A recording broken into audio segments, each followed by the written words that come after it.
Silicon Valley bank यानी कि SVB 10th of March को कोलैप्स हो गया, जो कि वॉशिंगटन म्यूचुअल के 2008 वाले कोलैप्स के बाद का second largest US bank failure है। एसवीबी जब शटडाउन हो गया और उसे यूएस रेगुलेटर्स ने टेक ओवर कर लिया, उसके जस्ट 1 वीक बाद एसवीबी फाइनेंशियल ग्रुप, जो कि सिलिकॉन वैली बैंक की पेरेंट कंपनी है, उसने बैंकरप्सी के लिए फाइल कर दिया। सिलिकॉन वैली कोलैप्स के बाद पूरी दुनिया भर के बैंक स्टॉक्स हेवीली फॉल हो गए, जबकि यूएस प्रेसिडेंट जो बाइडेन ने यूएस बैंकिंग सिस्टम की सेफ्टी इंश्योर करने का प्रॉमिस किया है। तो आखिर $212 बिलियन का tech lender Silicon Valley bank suddenly collapse क्यों हो गया? अगर आप ये जानने के लिए क्यूरियस है कि एसवीबी क्यों कोलैप्स हो गया और मेन बात है कि क्या ये आपके म्यूचुअल फंड्स को इंपैक्ट करेगा, then please keep watching.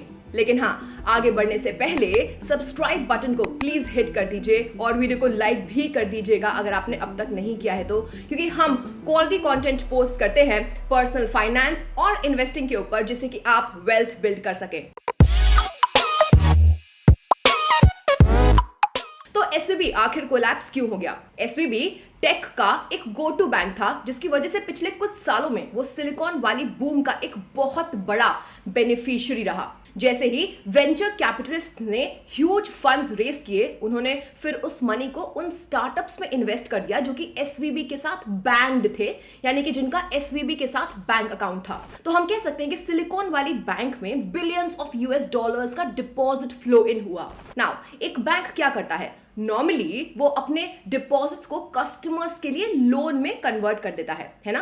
Basically वो इन डिपॉजिट्स को एज लोन्स लेंड कर देता है। लेकिन because of tech boom, SVB tech customers के बीच लोन्स की एज सच इतनी ज्यादा डिमांड नहीं थी। तो एसवीबी ने उन ह्यूज डिपॉजिट्स को, यानी कि उस कैश को long term US treasury bonds और दूसरी सिक्योरिटीज जैसे कि मॉर्टगेज बॉन्ड्स में रखने का डिसाइड किया। अब जब कोई भी बैंक ऐसा करता है, यानी कि सिक्योरिटीज वगैरह में इन्वेस्ट करता है, तो उन्हें यह डिसाइड करना पड़ता है कि वो इन सिक्योरिटीज को लॉन्ग टर्म के लिए होल्ड करना चाहते हैं, जिसे एक्चुअली हम हेल्ड टू मैच्योरिटी यानी कि HTM एसेट्स कंसीडर करते हैं, या फिर वो बैंक उन्हें किसी भी क्षण यानी कि किसी भी मोमेंट में सेल करना चाहते हैं, जिस केस में उसे अवेलेबल फॉर सेल यानी कि AFS एसेट्स का नाम दिया जाता है। अब समझिएगा, अगर वो इसे HTM यानी कि हेल्ड टू मैच्योरिटी एसेट्स के रूप में रखते हैं, तो क्रिटिकली ऐसे एसेट्स को मार्क्ड टू मार्केट करने की जरूरत नहीं पड़ती, यानी कि इनकी वैल्यू को तुरंत इंटरेस्ट रेट या फिर ओवरऑल मार्केट के वैल्यू के साथ अप एंड डाउन करने की जरूरत नहीं होती है। सिंपली समझिए तो HTM एसेट्स को मार्क्ड टू मार्केट यानी कि इन एसेट्स की value up and down move नहीं करती है with the interest rates of the overall market. यही AFS यानी कि अवेलेबल फॉर सेल एसेट्स जो होते हैं वो ज्यादा वॉलेटाइल होते हैं, क्योंकि उनकी वैल्यू बैलेंस शीट डेट पर मार्केट के साथ अप एंड डाउन की जाती है। इस वजह से AFS पोर्टफोलियोज जो होते हैं उनको बैंक एक्टिवली मैनेज करता है। फिर वापस चलते हैं उसी कहानी पर। हुआ यूं कि इंटरेस्ट रेट्स लास्ट ईयर बहुत शार्पली राइज होने लग गए। जैसे जैसे रेट्स ऊपर जाने लग गए, अवेलेबल फॉर सेल असेट्स की जो वैल्यू है वो प्लंज हो गई, यानी कि बुरी तरीके से नीचे चली गई। लेकिन क्योंकि जब तक ये assets held to maturity category में थे, पेपर पे लॉसेस यानी कि एसवीबी की बैलेंस शीट में ये लॉसेस कहीं रजिस्टर हुए ही नहीं। उसके बाद जब टेक बूम फेड हो गया, तो एसवीबी के स्टार्टअप कस्टमर्स ने अपने डिपॉजिट्स वापस करने की मांग कर ली। अब जैसे जैसे अधिक से अधिक कस्टमर्स ने अपने डिपॉजिट्स को एसवीबी से बाहर निकालना शुरू कर दिया, जो कि 2 दिन में अराउंड $42 बिलियन का था, सिचुएशन ऐसी पोजीशन पे आ गई जहां एसवीबी को अपनी कुछ सिक्योरिटीज जिसमें उन्होंने इन्वेस्ट किया हुआ था उसे सेल करना पड़ गया। क्यों? ऑफ कोर्स क्योंकि उन्हें डिपॉजिटर्स को पैसे रिटर्न करने के लिए इनफ कैश रिक्वायर्ड था। वो अपने हेल्ड टू मैच्योरिटी एसेट्स को सेल नहीं कर सकते थे, क्योंकि उससे उन्हें बहुत लॉस होता और इससे बैंक की पूरी कैपिटल एंटायरली वाइप आउट हो जाती। सो इंस्टेड ऑफ दैट उन्होंने अपने AFS पोर्टफोलियो में से $21 बिलियन के बॉन्ड सेल कर दिए। ऐसा उन्होंने एक $1.8 बिलियन का लॉस उठाते हुए किया। अपने लॉस को मेकअप करने के लिए एसवीबी ने इन्वेस्टर से पैसे रेज करने का भी ट्राई किया, लेकिन अनफॉर्चुनेटली उन्हें नेसेसरी फंडिंग नहीं मिल पाई और इवेंचुअली एसवीबी कोलैप्स कर गया। अब आपको बता दें कि ब्रिटेन में HSBC ने सिलिकॉन वैली बैंक के यूके आर्म को खरीद लिया, एक सिंबॉलिक £1 के अगेंस्ट। ऐसा इसलिए क्योंकि वो ब्रिटेन के टेक्नोलॉजी फर्म्स के भले के लिए इसे रेस्क्यू करना चाहते थे। Next Will the SVB collapse impact your mutual funds? तो गाइस आइए अब समझते हैं कि ये SVB collapse आपके म्यूचुअल फंड्स को इम्पैक्ट कर सकता है क्या। तो आपको बता दें कि SVB के साथ साथ न्यूयॉर्क बेस्ड सिग्नेचर बैंक भी फेल हो गया है। यूएस फेडरल रेगुलेटर्स ने सिग्नेचर बैंक को 12 मार्च को क्लोज कर दिया है और सारे के सारे डिपॉजिट्स को newly formed signature bridge bank में ट्रांसफर कर दिया है। हालांकि अच्छी बात यह है सभी डिपॉजिटर्स के पास उनके पैसे का पूरा एक्सेस है, बिल्कुल पहले की तरह, यहां तक कि वो डेबिट कार्ड, एटीएम एक्सेट्रा भी आराम से यूज कर सकते हैं। इसके अलावा आपको बता दें कि फेडरल डिपॉजिट इंश्योरेंस कॉर्पोरेशन यानी कि FDIC, federal reserve and US treasury department ने कहा है कि बोथ सिग्नेचर बैंक के और सिलिकॉन वैली बैंक के सभी डिपॉजिट्स गारंटीड रहेंगे।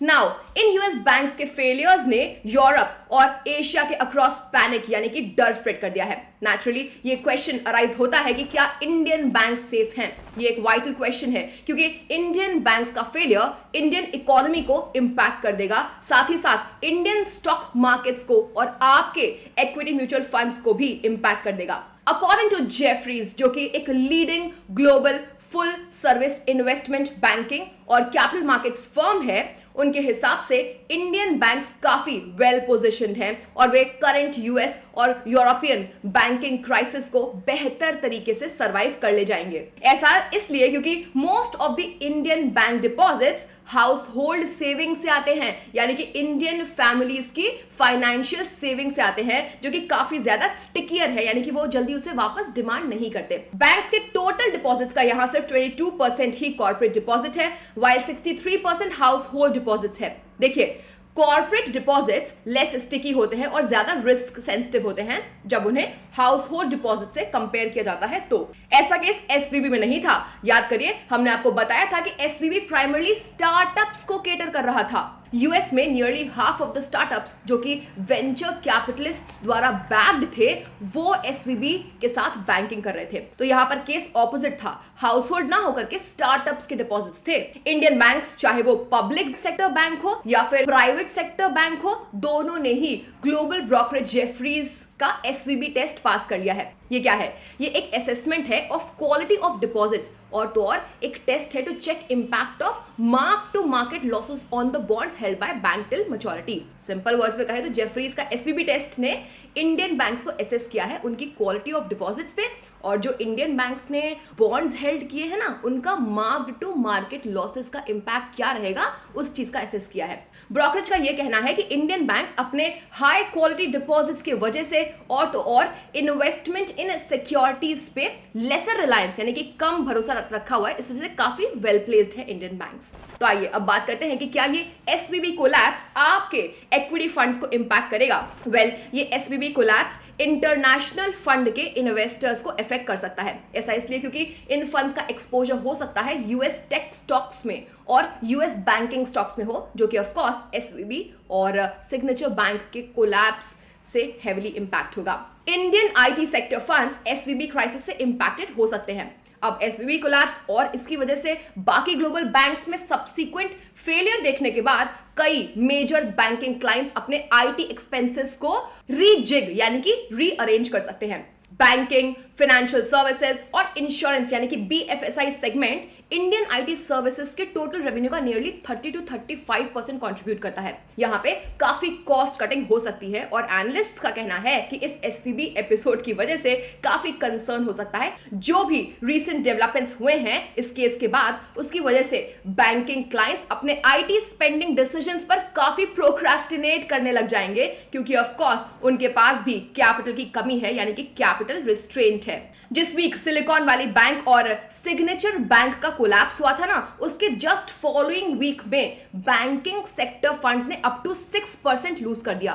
दो यूएस बेस्ड बैंक्स के फेलियर ने across global financial system shock waves यानी कि शॉक की लहर दौड़ा दी है, और कहीं ना कहीं भारत में बैंकिंग सेक्टर के ऊपर लोगों के सेंटिमेंट्स को वीक भी कर दिया है। हालांकि एक्सपर्ट्स का मानना है कि इसका इंडियन बैंकिंग सेक्टर पर डायरेक्ट इंपैक्ट काफी नेग्लिजिबल यानी कि बहुत कम से कम रहेगा।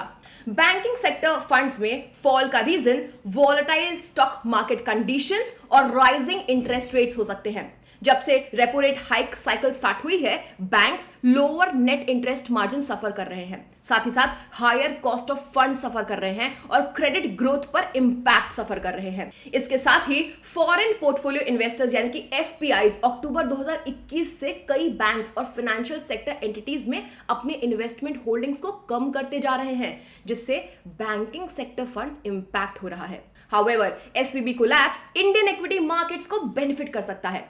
होगा यूं कि यूएस फेड अपने इंटरेस्ट रेट हाइक साइकिल को होल्ड कर देगा यानी कि रोक देगा, जो कि इक्विटी इन्वेस्टर्स रैली को सपोर्ट करेगा, बिकॉज पैसा इक्विटीज में फ्लो होने लग जाएगा, खासकर इंडिया जैसे बेटर परफॉर्मिंग कंट्रीज में। However, अगर आपने डाइवर्सिफाइड इक्विटी फंड्स में इन्वेस्ट किया हुआ है जो कि अलग अलग सेक्टर्स और अलग अलग इंडस्ट्रीज के अक्रॉस इन्वेस्ट करते हैं, तो इस एसवीबी कोलैप्स का इंपैक्ट आपके ऊपर मिनिमल रहेगा। मोरओवर एक्सपेक्टेड है कि SVB collapse Indian bond market और डेट म्यूचुअल फंड्स को इंपैक्ट नहीं ही करेगा।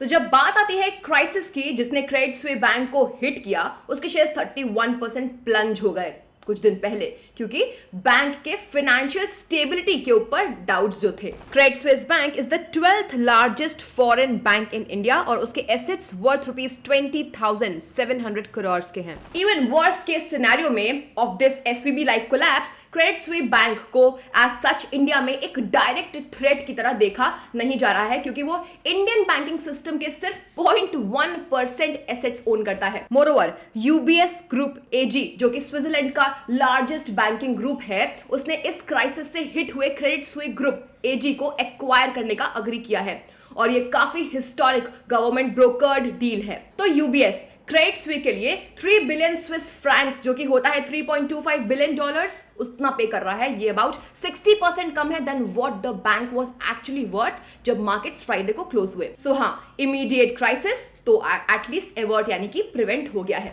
गाइस, तो अब हम अपने कंक्लूजन पे आ चुके हैं। एसवीबी कोलैप्स और क्राइसिस जिसने क्रेडिट स्विस बैंक को हिट किया, ये सब इंडियन इक्विटी मार्केट्स को कुछ वक्त तक के लिए वोलेटाइल जरूर रखेंगे। हाउएवर, अगर आप म्यूचुअल फंड्स में अपने एसआईपीज को स्टॉप कर देते हैं, तो कहीं ना कहीं इसका मतलब ओवर द लॉन्ग टर्म आप अपनी वेल्थ को इरोड कर रहे हैं। मार्केट वोलेटिलिटी तो एसआईपी इन्वेस्टर का सबसे अच्छा दोस्त होता है ना। सिर्फ चैलेंज यहां पे ये है कि आप प्रीवियस 1 और 2 ईयर्स के अंडर परफॉर्मेंस को इग्नोर करते चलिए। असली चैंपियन गाइस वो होगा जो अपने एसआईपीज को मेंटेन करते हुए चल रहा है और मार्केट में इन्वेस्टेड रहता है। आप इवेंचुअली सबसे ऊपर यानी कि टॉप पे आ जाएंगे। तो गाइस, ये था आज का वीडियो। आशा करते हैं कि आपको बेहद पसंद आया होगा। ऐसे ही और कंटेंट पाने के लिए प्लीज ग्रो के चैनल को सब्सक्राइब करना मत भूलिएगा। मिलते हैं नेक्स्ट वीडियो में, तब तक के लिए bye bye and take care.